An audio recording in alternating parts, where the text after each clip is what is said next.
Doctors day, happy doctors day. ডাক্তারবাবু এসেছেন আপনি?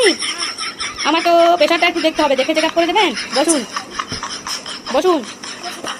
বললাম যে আমার প্রেশার চেক করতি। ও মা, ডাক্তারবাবু আইসে দেখছি কি আমার প্রেশার বুকে দেখছে, তার ওই যে গলার সাথে থাকে না একটা ঝুলে, কি যেন নাম, একটু কমেন্ট করে জানায় নিনি। তো সেই তার নিয়ে এসে কুটকাট করলো, তারপরে কিন্তু সত্যি করে একটা প্রেশারের মানে যন্ত্র বের করে ফেললো, তারপরে কিন্তু আমার হাতে লাগাই দিল টপ করে। দেখতেই পাচ্ছেন সবাই, ডাক্তারবাবু কিন্তু খুব সিরিয়াস, কিন্তু রুগী তো জোকার। তো এই হচ্ছে ব্যাপার, রুগীরা তো আসলে রোগ হয়ে গেলে জোকার হয়ে যায়।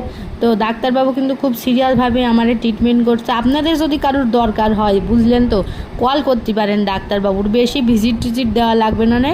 এই 1 গ্লাস জল খাওয়াই দিলেও ডাক্তারবাবু খুশি, 1 কাপ দুধ দিলেও খুশি আর কি।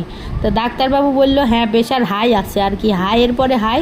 তা আমি আবার এই যে ডাক্তারবাবুর টুপি ধরে টানাটানি করছি, কি করবো, আমার আসলে জুকার পেশেন্ট না। তো এখন হচ্ছে এই যে সে বলে আমার পেট কাটবে, কি ভাবা যায়? এই যে আমার পেট কেজি দিয়ে কস কস করে কাটলো, তারপরে কোথাও একটা ইঞ্জেকশন দেওয়া লাগবে। তো এই হচ্ছে ব্যাপার, আমার আবার খুব যন্ত্রণা হচ্ছিলো ইঞ্জেকশনের জ্বালায়।